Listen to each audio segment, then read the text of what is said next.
Hi friends, my name is Emily. Welcome to Oh, I'm Lonely. It's my podcast about unpacking the big feelings that I have that usually whittle down to loneliness and disconnection from various aspects of my life, from career, communities, loved ones, and sometimes it's just about being plain old alone. Here we talk about all the different places loneliness creeps its sweet BB self into, and I try to understand what story that loneliness is trying to tell me. So please join me, because even though it's lonely here, you aren't alone. Hello, friends.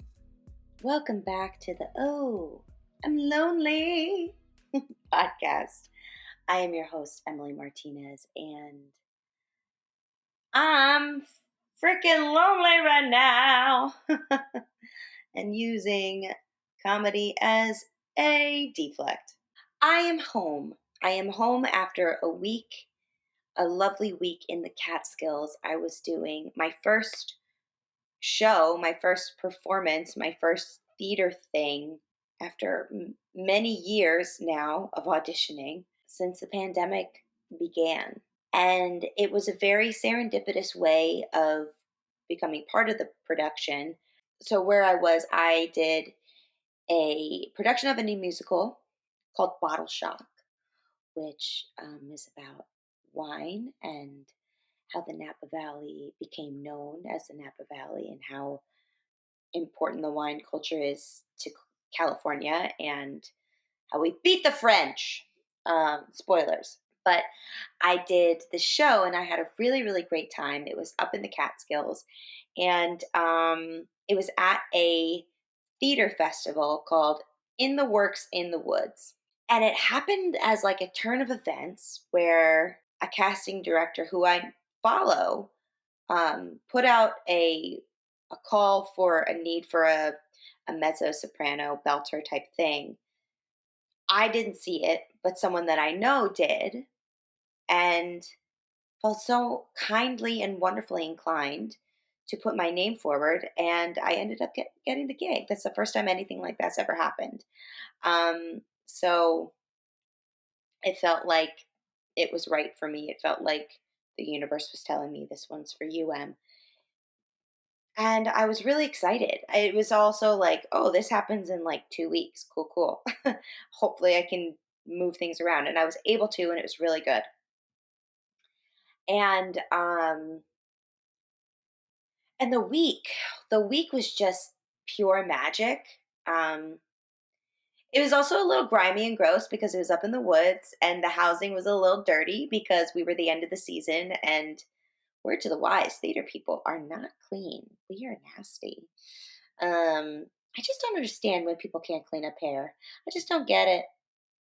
I, Gabe, I swear, if you're listening to this and you are protesting what I'm saying, shut your mouth because I have become much better about cleaning up my hair in the bathroom.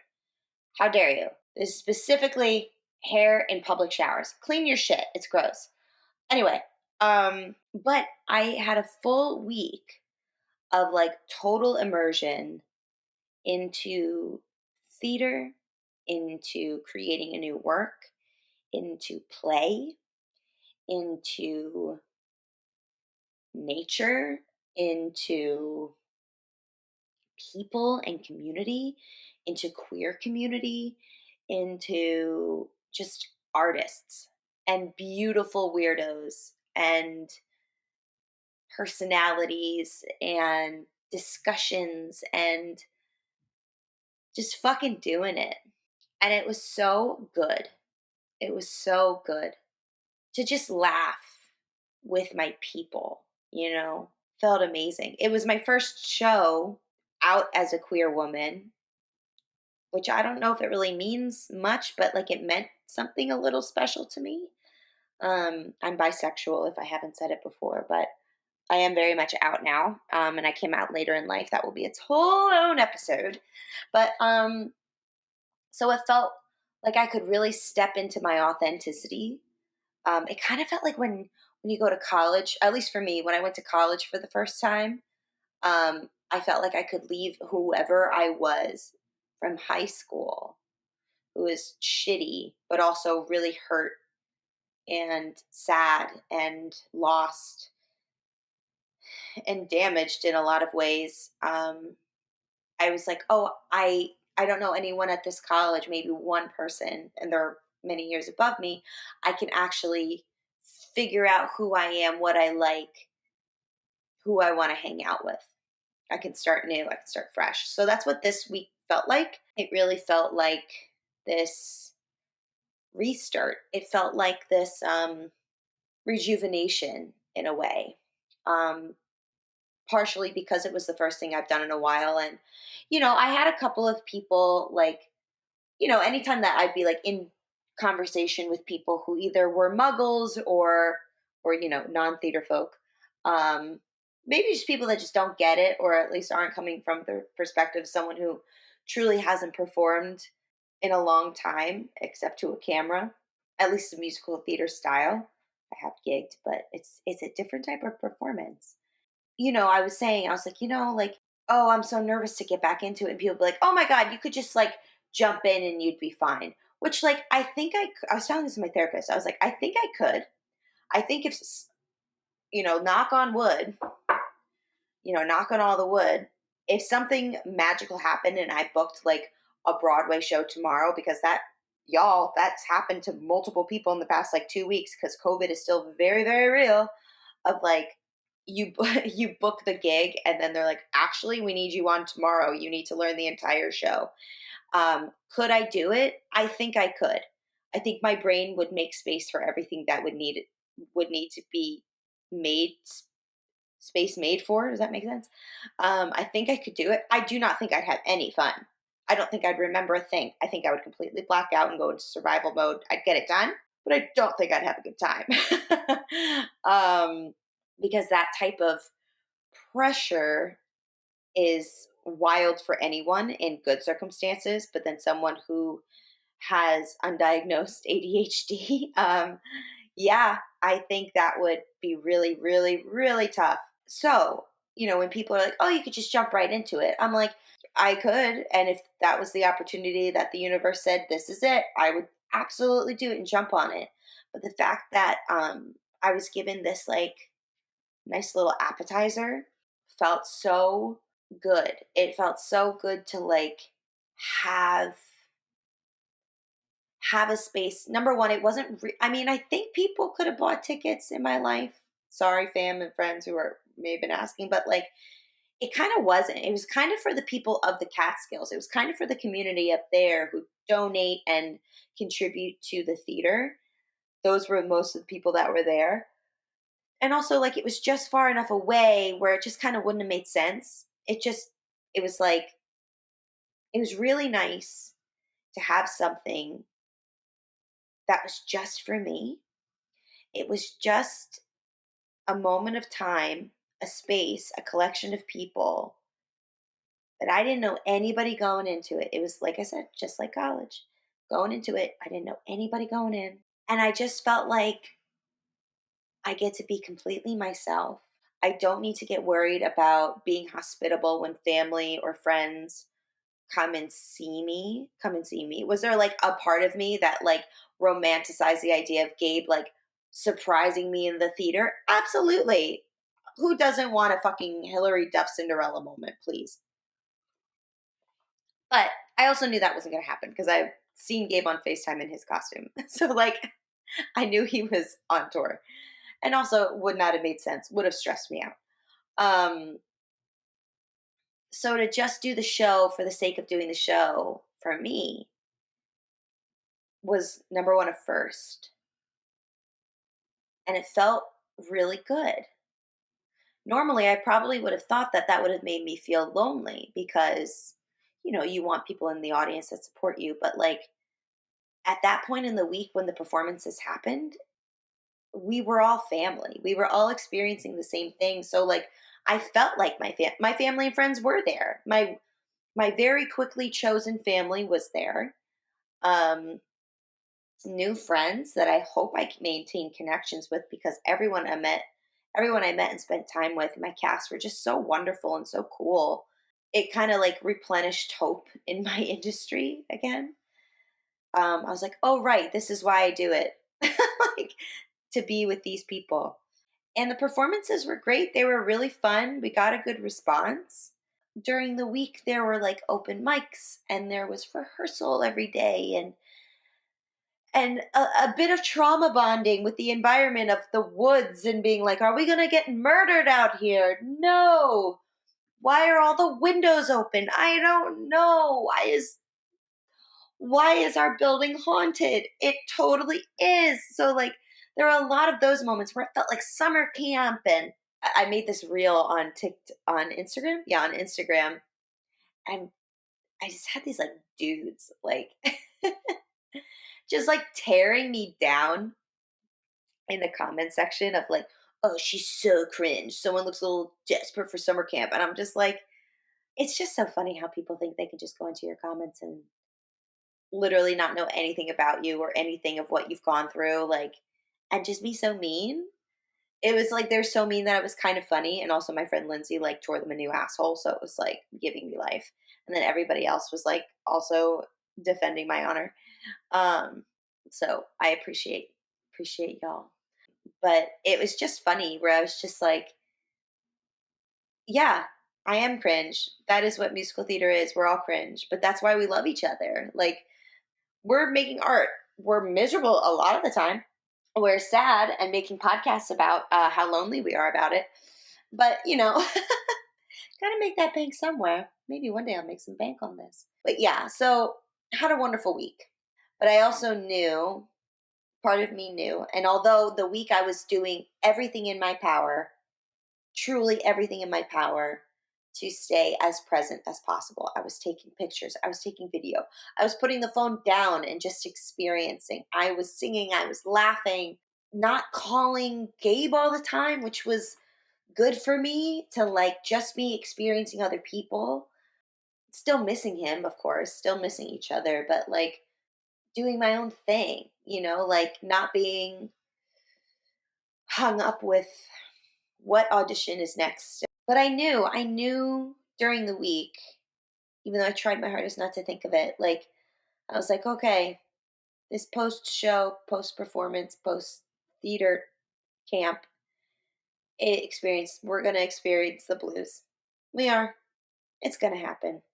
Because I, like many theater artists out there, still don't really have anything lined up. But that's also not true. And I've got wedding season coming up. I've got a trip out to San Francisco to see Gabe coming up. But the thing that made my heart a flutter for myself, I don't have something lined up. I don't even really have an inkling.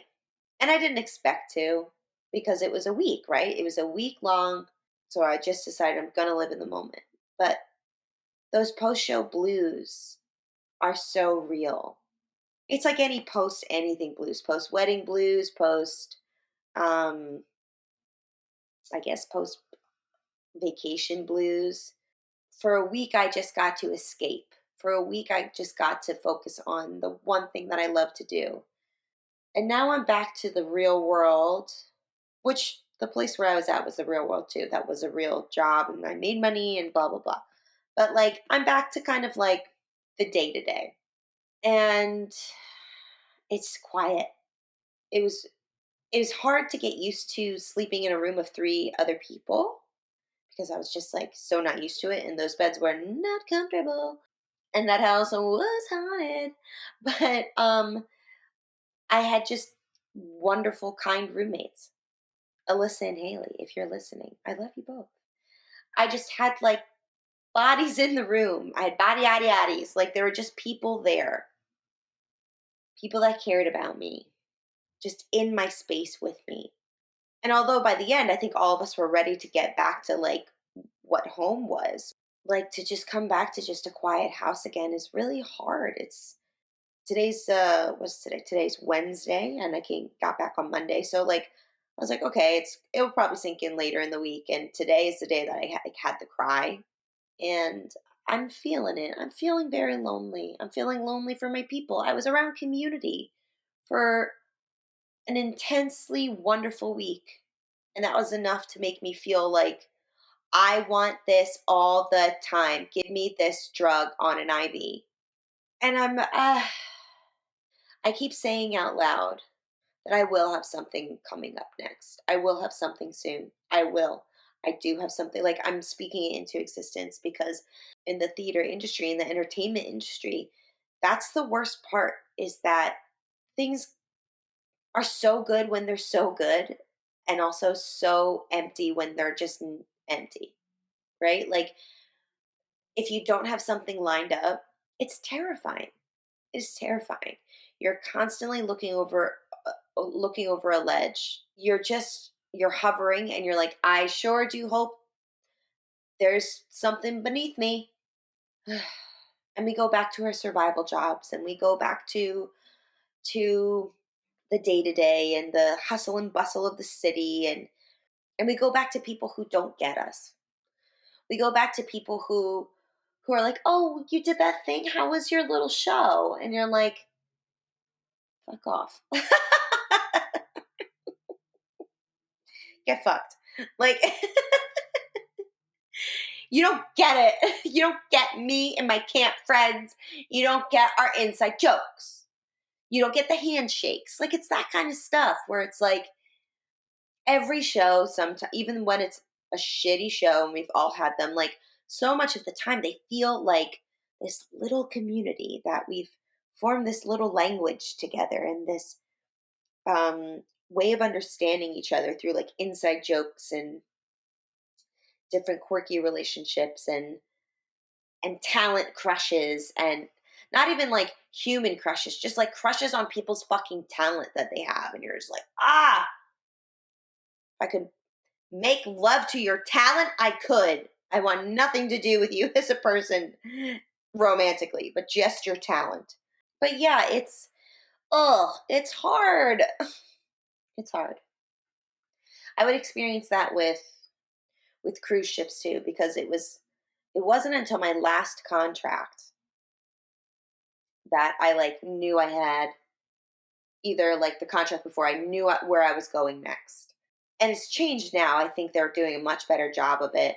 But like years ago, when I was in the throes of being a singer on cruise ships, I would get home from a contract and wait months to hear where I was going next. And that's really fucking hard, especially when you put your time in and you're in the system and they just have to figure out where to shuffle you. And I know that there are so many different reasons why it takes long to like figure out where to put people, but it's really hard because those people who are figuring out where to put you, they've got paychecks that come in every week. They're salaried. They have health insurance. Must be nice. But when you're a contractual performer and you don't know where you're going next, it's really hard to stay present in the contract that you're in. Or you're so present that you're like, I don't know where I'm going next. I have to be so present right now and take so much of this in and absorb everything, that when you get home and life takes like a hard left turn in terms of environment and the people you're around and what you're doing with your hours and your day, that like your romanticize everything about the contract that you were just on. Because that's maybe that has a technical term, but it feels like it's our brain's way of creating core memories and and giving us hope and giving us a sense of purpose again. And it sucks. Those post show blues suck. I think it's also because so much of our industry is based off of um, the scarcity mindset, right? Of rather than abundance. And I've worked really hard this year to keep the word abundance as my focus. That it doesn't have to be scarce, that it doesn't have to be a this or that and nothing else, that there can be in betweens. I'm trying. I'm really trying. I'm fucking trying. I'm journaling, I had therapy. Like, I'm trying. But today I just feel sad. Today I feel scared. Today I feel like I'm back at ground zero, which is so not true, because I I have relationships with people that I didn't before, who could always suggest me for something else, right? Like, I don't know. Just the fact that I got this gig because a friend who I met for like 5 minutes in LA, was like, hey, I know this person that's in this area that might be free and can do that. Make it happen. I have to believe that this is just the first step. I cannot think that this was like a deceptive moment. I will not think that this was a deceptive moment. I will not believe that this is the universe or my higher power just throwing me a bone, because I deserve more than that. You deserve more than that. We all do. All of us that are putting in the work for what we love and are good people and are kind people and are trying to like make the world a better fucking place, we deserve so much more than the bare minimum. We're worthy of it. There are people who are much worse human beings that are getting plenty of what they want, and they are not worthy, in my opinion. And I'll sip my tea to that. So why not us? Why not us? Why not us be abundant in what we want, in what we're good at? Yeah, we're going to have to work the jobs and the gigs that we don't really want to along the way to pay for life and blah, blah, fucking blah. And sometimes those are fun too. But I will not believe that this past week, this show was a blip. Not possible. If you're still waiting, if you're sitting there thinking, I haven't been on the stage since 2019, 2020, 2018, fuck, earlier. And you're like, I want to be out there. I've been auditioning, I've been busting my ass, and I haven't gotten my moment yet. It fucking sucks. I know, my friend. I fucking know. Especially when we see people constantly booking. And sometimes it feels like, listen, it's a conflicted thing, because I want people to celebrate themselves, because we should always celebrate ourselves when we have a win. But sometimes when people have like so many wins in a row, at least what we see through social media, right? Like, and truly, we don't know anything about people that are on social media. Y'all listening to this, you know a lot about me because of these episodes, but you don't know everything about me, right? You don't know all the things in my mind, all the things on my plate.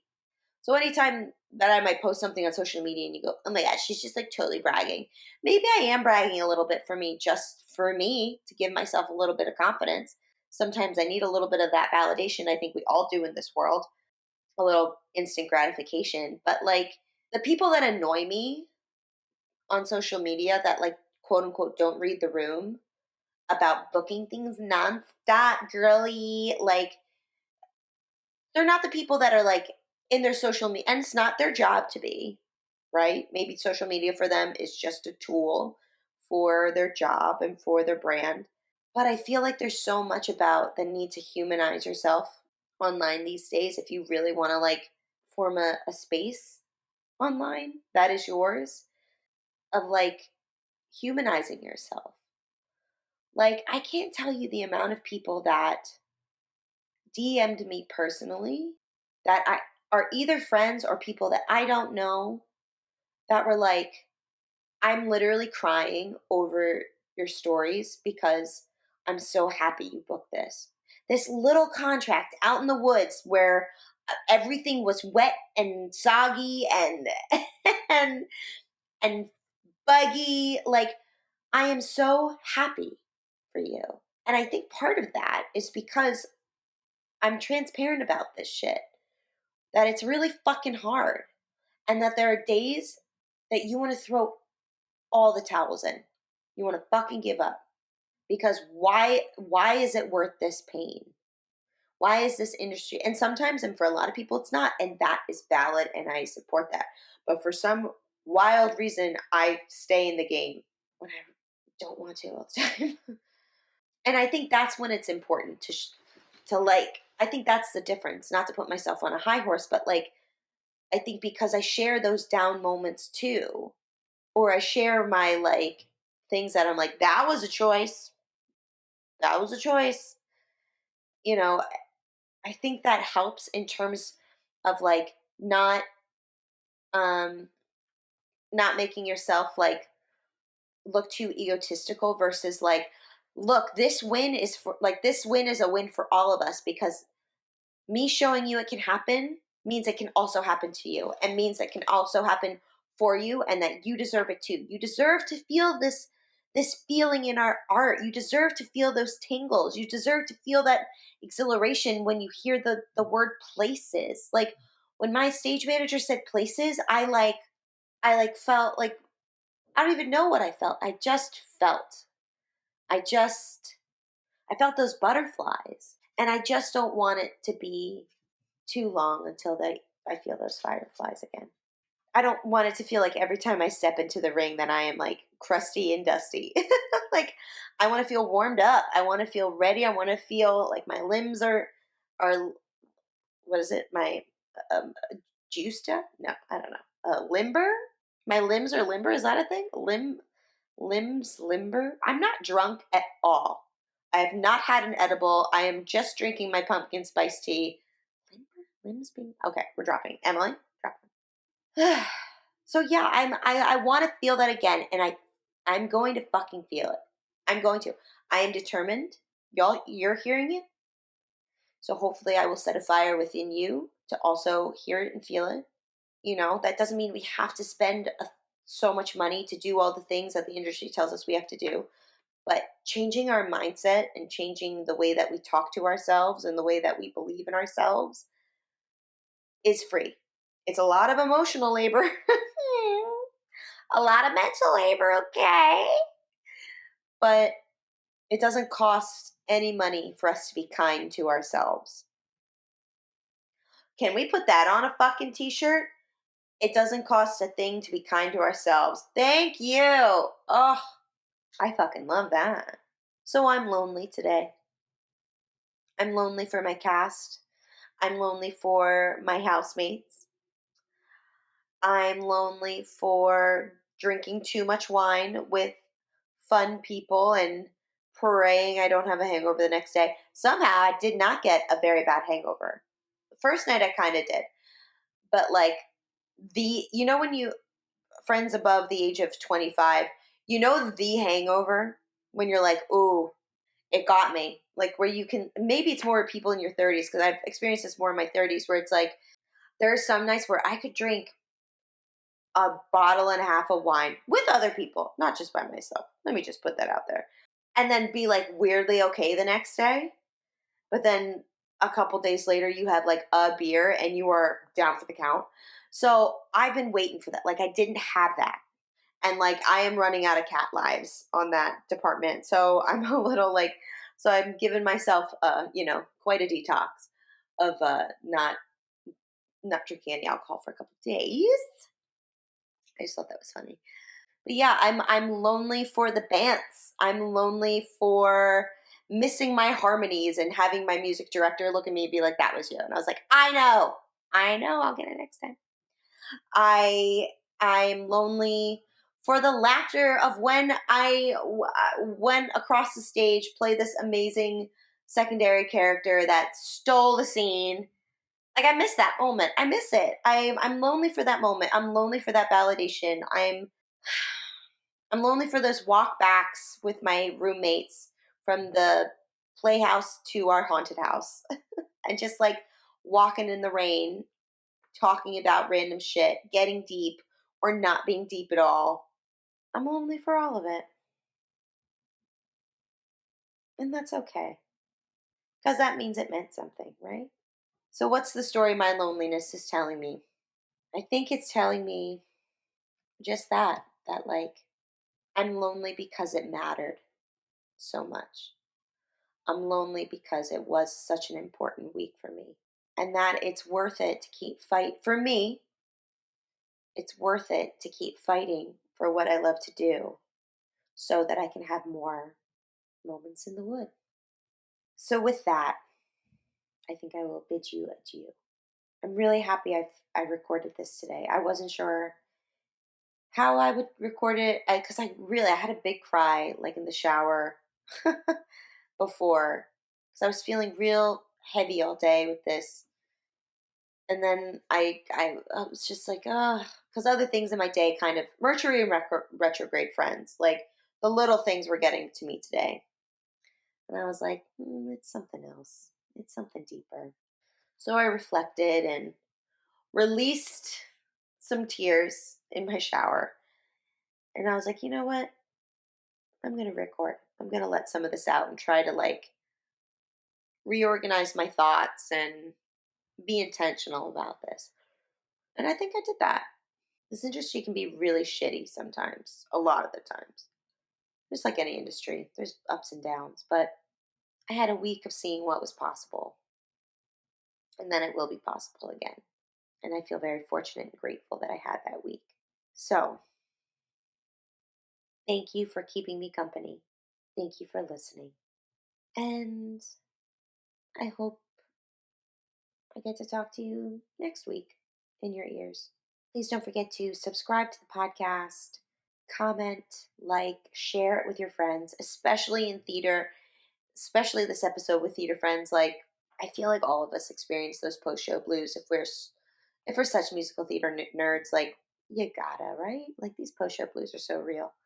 And I would love to talk to more actors about this. I feel like this could be, if you have any, yeah, well, how about that? Why don't we open it up? Like, if you are listening to this and you're an actor, an artist anyway, whether it's on the professional level or it's just a hobby and you may do community theater or you're in school and it's like more still educational theater, um, I would love if you would send me a voice memo on my Instagram or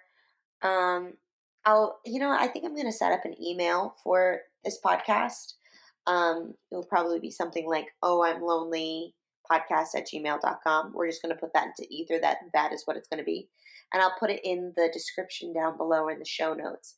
So if you want to send any stories of a post show blues or anything that makes you feel warm and cuddly after, or what do you do post show, what are your post show, post contract kind of ways and self-care of healing? That's a great idea. Thank you, that would be a great episode. So so if you want to send me a voice memo about the things you do post show, post contract to kind of help you get through those post show blues, or if you have like a post anything kind of blues and you think it would contribute to the conversation that's from a different area of life, please feel free. So either send me an email or a voice memo, and I would love to hear from you. Like, let's all get involved in this together because I'm really digging this community we're building so far. So, with that, I think I may have already said that, but with that, my friends, good night. I love you. You got this. And I'll be back in your headphones next week. Thank you so much for listening to this installment of Oh, I'm Lonely. I hope you feel a little bit more connected than you did before you turn on the podcast today. I know I do. Today's episode was hosted and edited by yours truly. Check me out on social media at Emily Martinez Official on Insta and Emily Martinez Entertainer on YouTube. But most importantly, please, please, please subscribe to this podcast on Apple Podcasts, Spotify, and every platform that you listen to podcasts. It would help us out greatly if you could download, rate, and leave a gorgeous little comment on our page, because I would love to help more lovely, lonely humans like yourself, like myself, feel a little less, alone out there. Until next time, my friends.